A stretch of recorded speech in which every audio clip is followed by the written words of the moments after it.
Hi folks, welcome to another episode of Iron Horse Weekly. Hope you're all doing very well. This week we're going to get on and do a bit of layout building.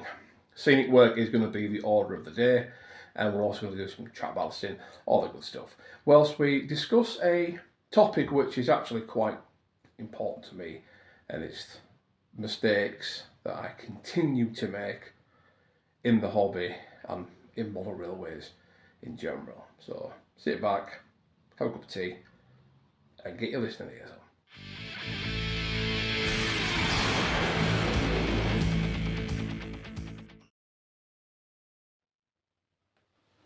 Good evening, guys. Welcome to Iron Horse Weekly. It is currently Saturday evening, and I just thought I'd do things a little bit different this evening. Well, you can't see me.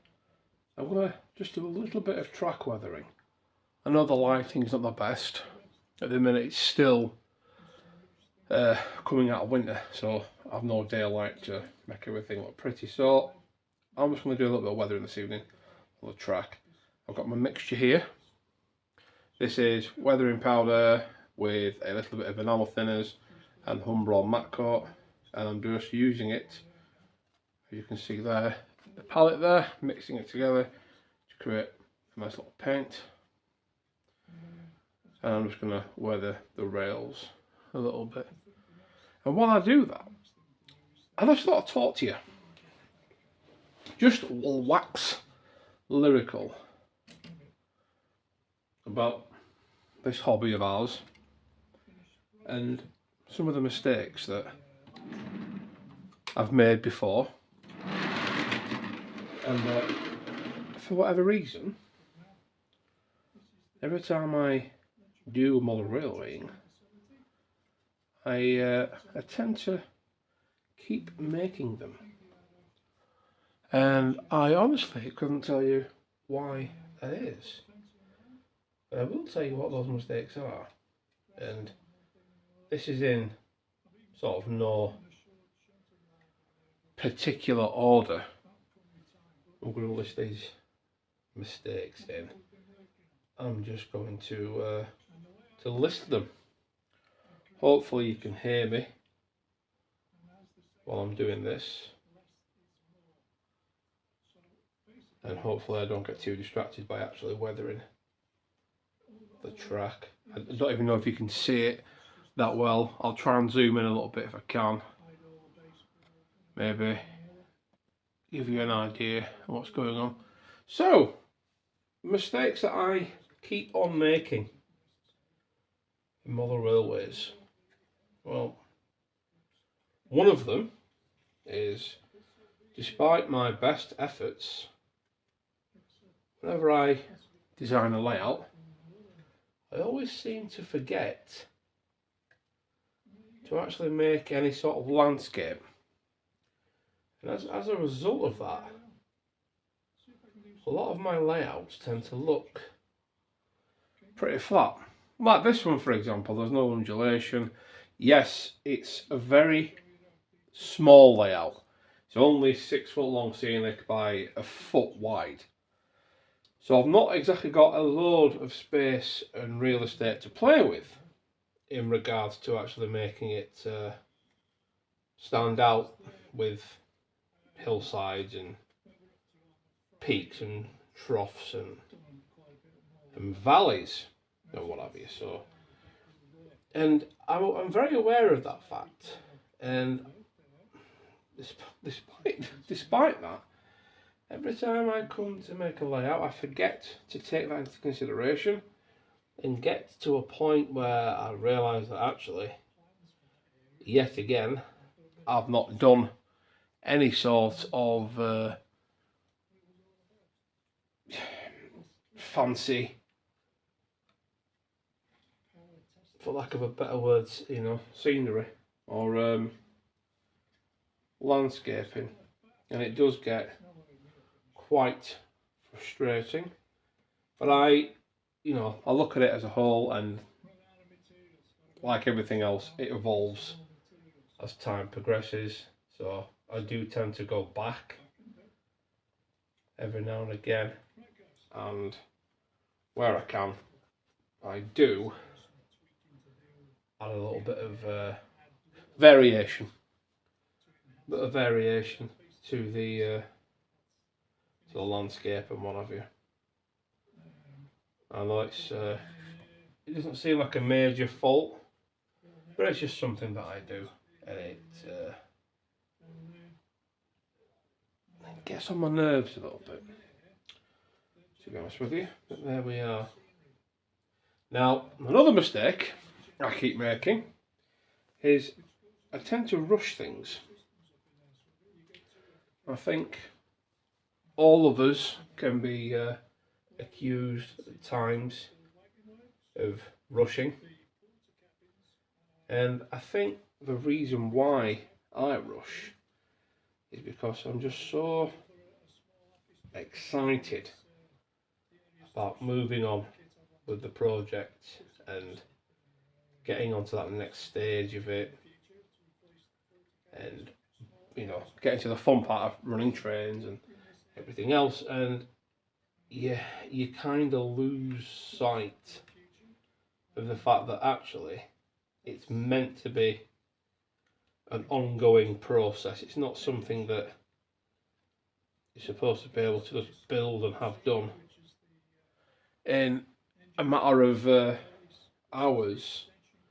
It's supposed to be a labour of love, and unfortunately one of the side effects of rushing usually means you end up ruining, or for lack of a better word, spoiling the layout, and you never end up with your best work, which probably leads to wanting to knock it down and rebuild it, which is something I've done several times with layouts. And with this one, because it's a memorial railway for my dad, I'm trying my utmost best not to rush things, take my time with it, enjoy the process thoroughly, and if I can, just make this one in particular stand out as much as I possibly can. Right, let's try and move the camera angle around so you can see what I'm doing a bit further up. There we go. Hopefully you can see things a bit better on this side. Now, I know we've just been talking about rushing things, but also on the opposite side of that coin, another thing I'm guilty of doing is procrastinating. And I put things off quite a lot in model railways, especially jobs like this, where they're in the track. And I think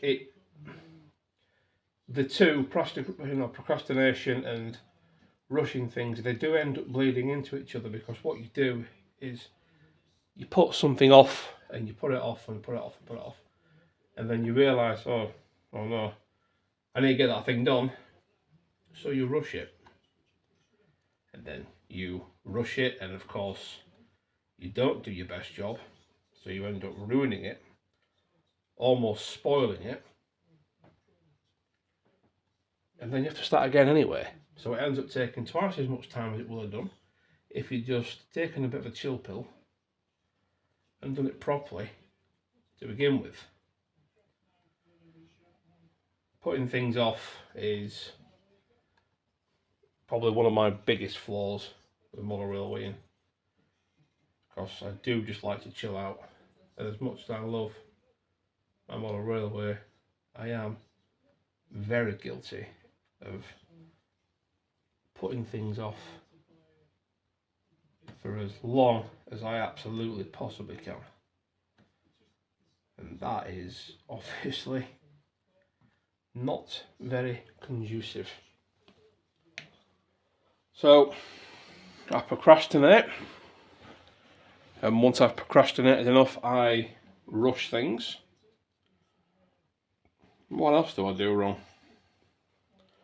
What other mistakes do I keep making? Well, another one, probably my biggest one, is I don't use my model railway enough. I, like many of us, I'm guilty of spending hundreds, if not thousands of pounds on model locomotives, rolling stock, track, weathering powders. I spend all that money and all that time, and I get home from work on an evening and I look at the layout and think, I really should use it. Spend all that time, money and effort getting it ready, and it's just sat there collecting dust. A lot of my locos over there have got dust on them already, just on the track. Class 68 Dundapol, my favourite locomotive, and it's just sat there collecting dust. And you just end up thinking to yourself, what is the point? Why am I doing it? Why am I wasting all this money, all this time and effort when I get home from work doing what I've been doing and I don't even bother to use the layout for its intended purpose? I don't bother to use any of it. In fact, the only time, or a lot of the time, that I actually use my layout, can you guys still see that, is when I'm creating a video, when I'm making content for strangers. Well, a lot of you good people are strangers. I've met a lot of you myself at railway conventions and things, but for strangers is ultimately the ones who are benefiting from all this, from me spending my money, my time doing this sort of thing. It's strangers who are benefiting from it, not really me. And you have to ask yourself, is that really the way forward for this thing? Is that really the best way to go about enjoying this hobby? I work a full-time job. I work 9 hours a day, spend about an hour a day commuting, give or take 10 minutes, half an hour here, whatever. Finish late. Usually I'm not home well 6:30, 7 o'clock. Once I'm home and sorted out, and then on my 2 days off a week, I spend my time trying to sort all the other things that we have to deal with in life. Bills, doctor's appointments, family events, tragedies, all that other stuff. And then I also have to find time to do this, because I do enjoy doing this. I genuinely do enjoy making videos and content. It is a lot of fun. But again, if you see back to my previous mentions of mistakes I keep making in this very video, you'll see that the procrastination and the rushing often end up going head to head with each other and causing me problems, and ultimately the enjoyment does get dimmed a little bit. And if you're ever going to make a YouTube channel, and you're ever going to decide to make content and you're going to upload regular videos and regular features, even a 20-minute, half an hour long video can take a good couple of days to think of, to film, edit, upload. And of course it costs money, because none of this stuff is cheap by any stretch of the imagination. So you're spending your own money, your own time to make content for a hobby that you don't actually, technically speaking, get to enjoy most of the time on your own terms. So there's a lot to consider, guys. There really, really is a lot to consider when you're doing this thing. But let's not dwell on the negative stuff. It is still a lot of fun.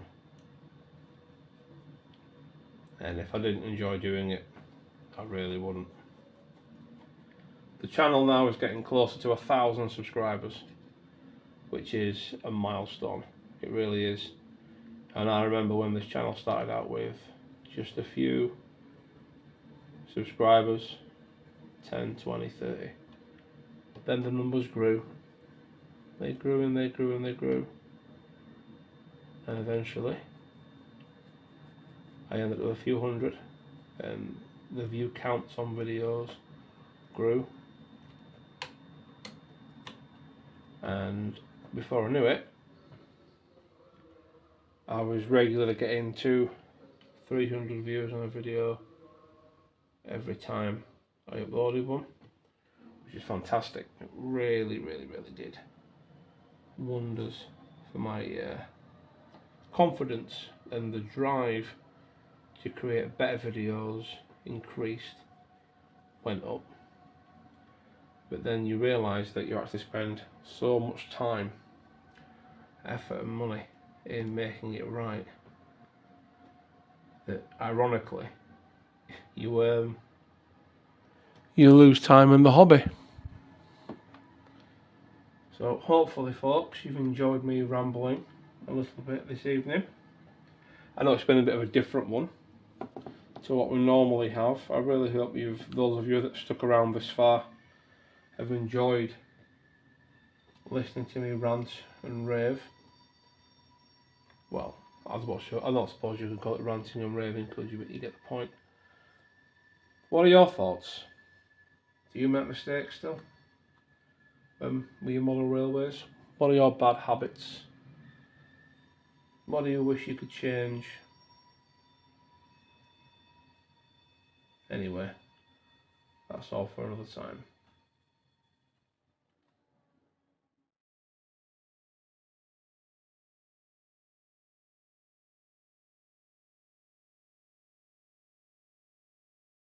Right then, so we're going to start this little section by preparing the back scene, or the backboard for the back scene. As you will see, it doesn't go quite as planned, shall we say.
Alright folks, so that's a couple of days work there on the new layout. I think it's coming together really well. I'm quite pleased with how this scene is starting to shape up now. The goods yard at the end of the station platform there. You've got a little barrow crossing there and a little grounded wagon which serves as a tool shed for loading up the brake van and what have you. And we've got our little goods platform here. It's all looking pretty nice, so I'm really happy with it so far. Hopefully you've enjoyed watching this little scene come together. And then eventually I can get this thing out on the exhibition circuit, hopefully. That's the end goal anyway. Hopefully you all enjoyed the mistakes and regrets section at the start of this video. I know it was a bit unusual for what we do, but it was just quite relaxing actually, just talking to the camera while doing some modelling. So if that was the sort of thing that you enjoyed, let me know in the comments. So until next week folks, take care, very good care of yourselves, and I will see you all soon. Bye bye. Oh, and don't forget to like, comment and subscribe. Cheers.